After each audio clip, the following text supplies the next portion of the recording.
And now for something completely different. Good evening, ladies and gentlemen, honoured guests, lads, lassies, bobs, women. Thank you, Mr. President, for your introduction. Just to let you know, I don't know if you're aware that your President had a very traumatic experience. We were meant to go away to New York on a special trip, and you probably heard that New York at that time of the year was about -10, but there was a snow bomb, -40. Both flights were cancelled. Quick thinking by the President took them to the Canary Islands, to Tenerife, and apparently he was the only man in the Canaries wearing a duffel coat. And you've had that's one strike of unluckiness. The other bit of lucky, I just found out that he actually has cut his finger with guillotine. It's really quite bad. You're very lucky actually, because you nearly lost the whole finger. Before we go any further, I mentioned the roof.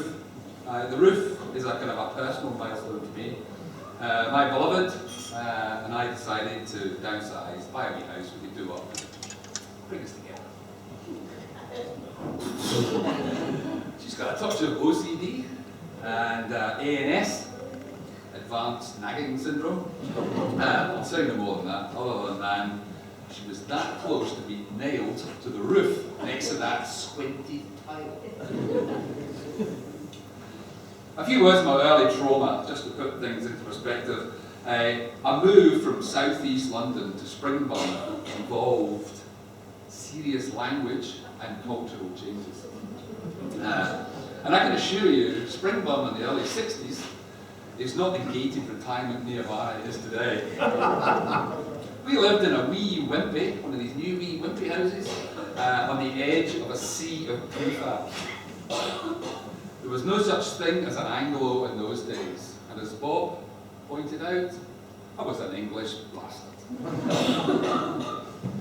Further moves are a piece of cake after that one, until I moved to Alloway, where I was seriously traumatized, where I had, for some reason, when you move around, you've got to do all these address changes and stuff like that. I was registered at the local doctor's as Miss Jai Dell.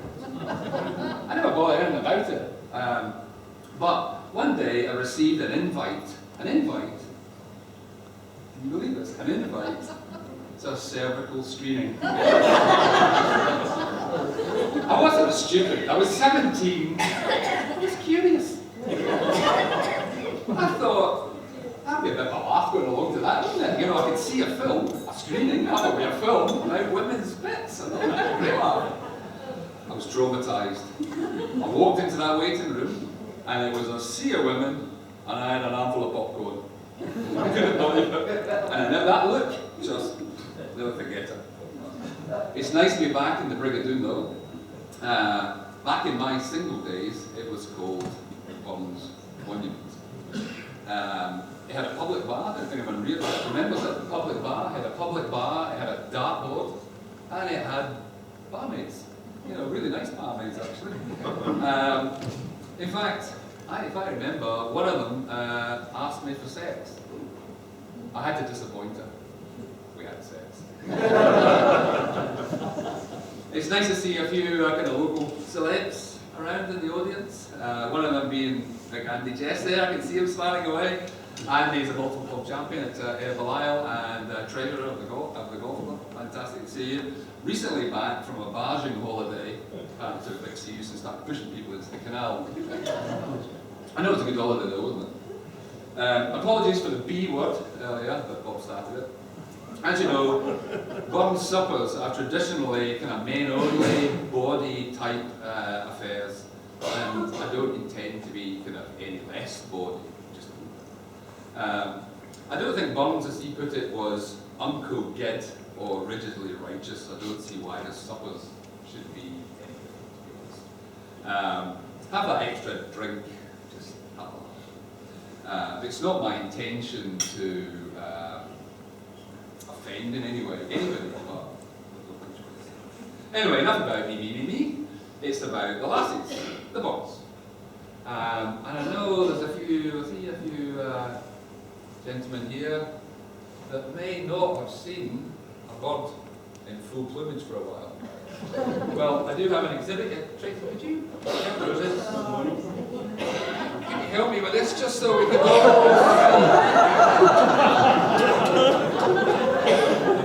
This is what a bun looks like in full plumage. You want pictures, anybody? On the website?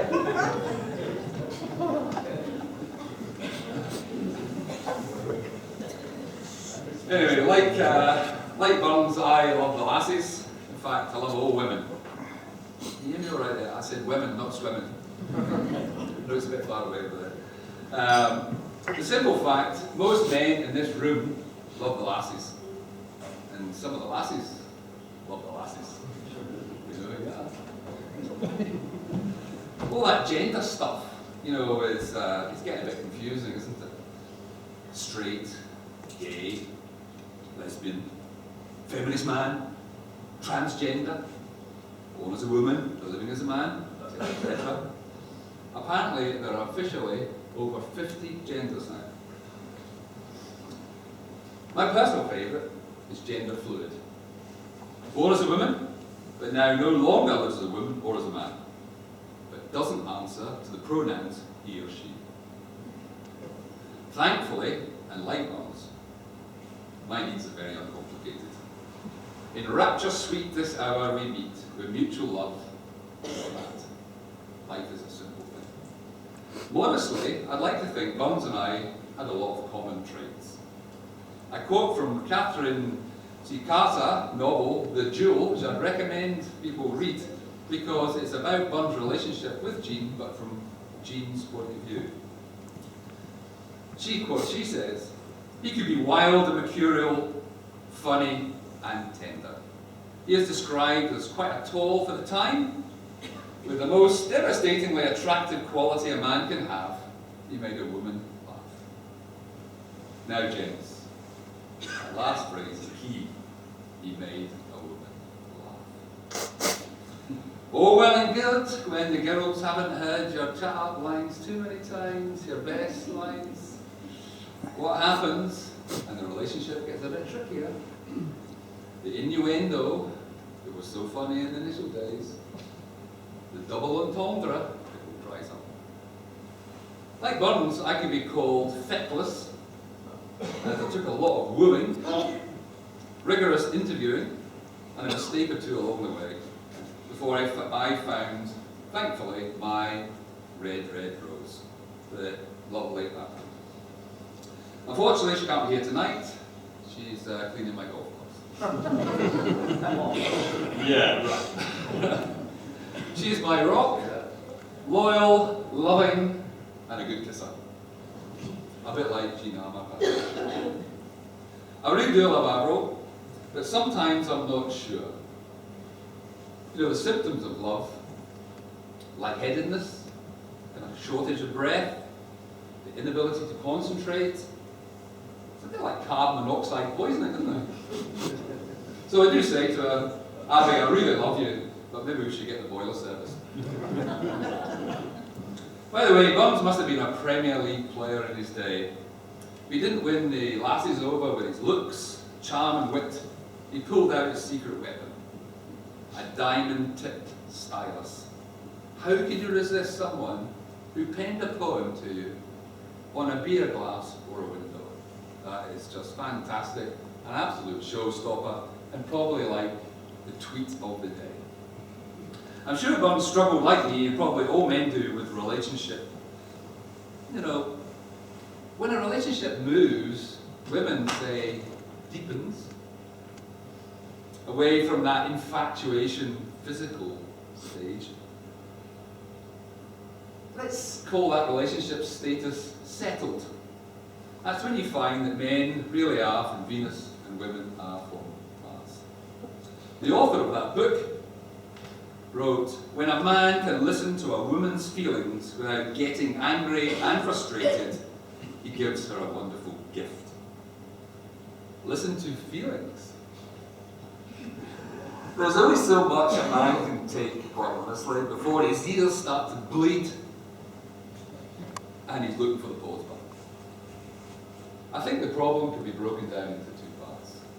One, firstly, quantity. Jeez, oh. Women can go on and on and on and on. There's so many words that a man has, but you can treble that for a woman. Secondly, content. Men are great at factual data transfer, like Air had a good result at Wraith last week. Brilliant. Simple, easy to communicate, etc. Fantastic. Women tend to concentrate on feelings. With regard to like feeling I'm getting older, feeling about putting on weight, and relationship updates always seem featured. It's always like, and how do you think we're getting on? How's our relationship? We need an update. You know, and that ranges between good and distant, in my experience anyway. Last week, Abby, when we went out for a walk and we discussed, well, we didn't discuss actually, I listened. I listened to, and I made a note of this, headings, tanning and sun damage implications, pros and cons of Botox, merits and demerits of various age creams and serums, including, ladies, the Clarins double serum, and the use of various day and night creams.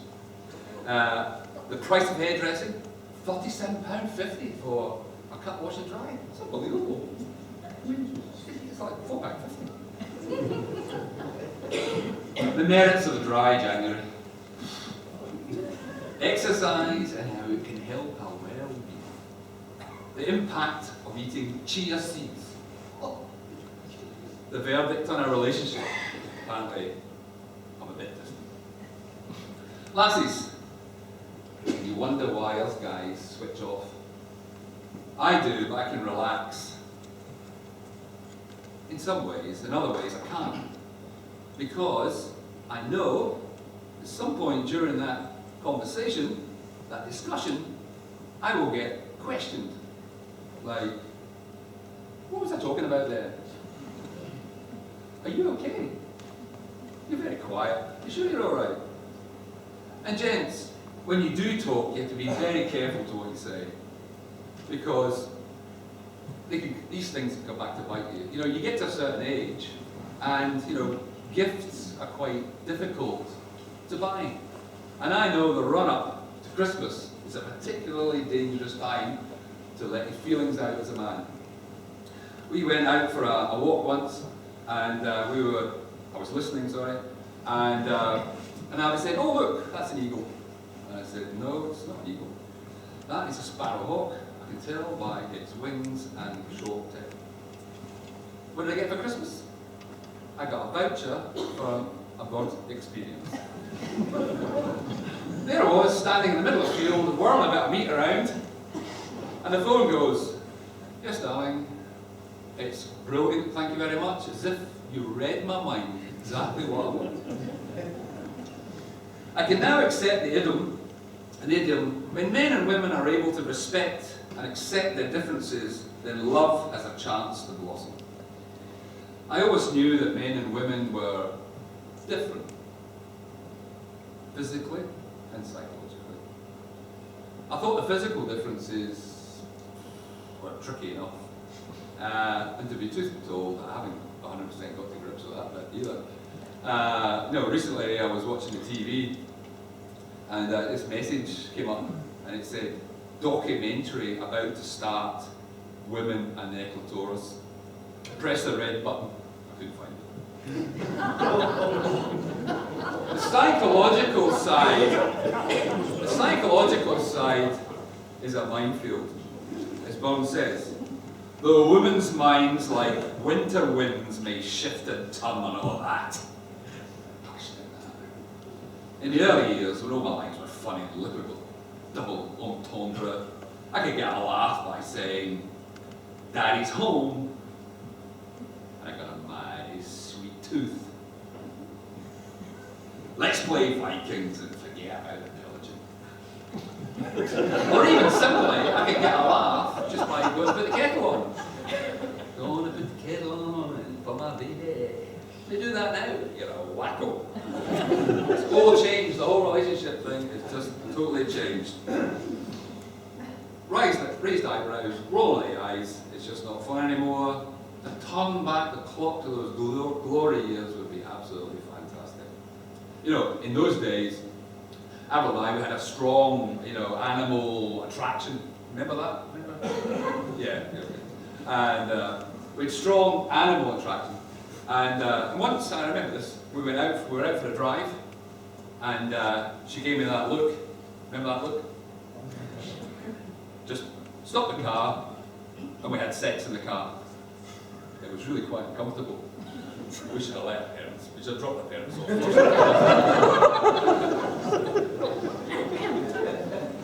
On another occasion, she asked me,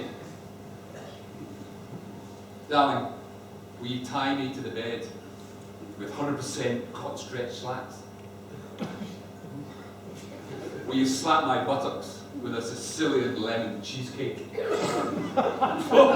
Great fun, happy days. That is when I realised she was seriously into M&S.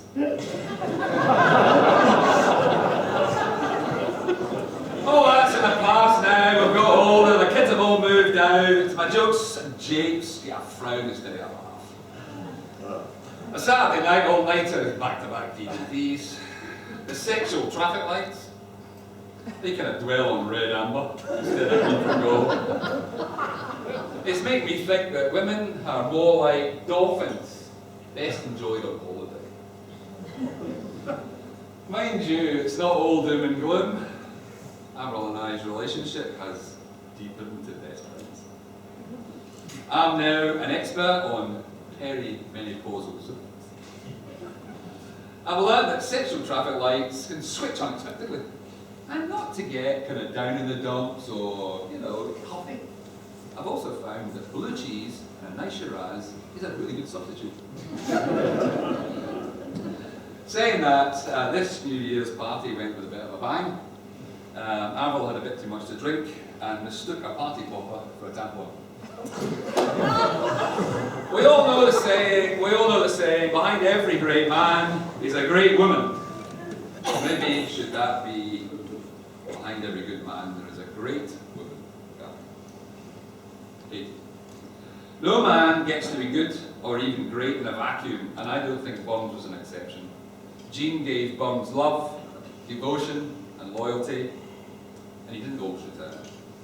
I'm sure he didn't always like him, and he was undoubtedly feckless.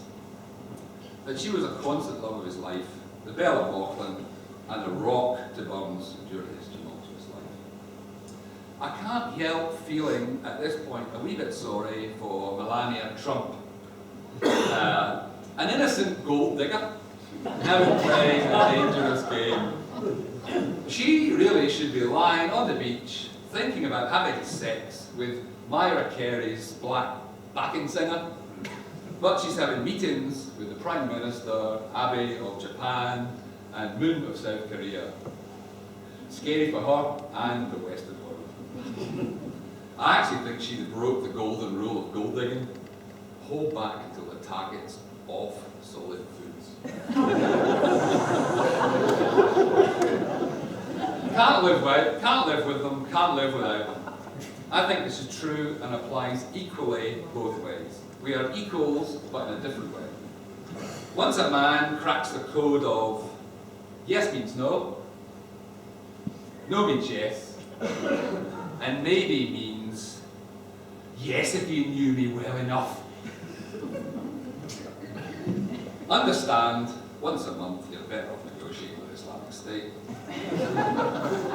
And the only things that women need in life are food, wine, and compliments.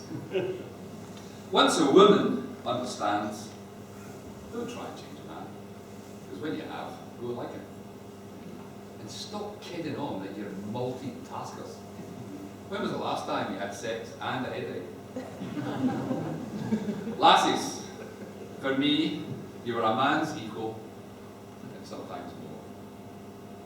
A man's a man for all that, but without a good woman, a man is only half a man. Life without lassies would be dull, dull, dull. Nice. Gents, please be upstanding. The lassies.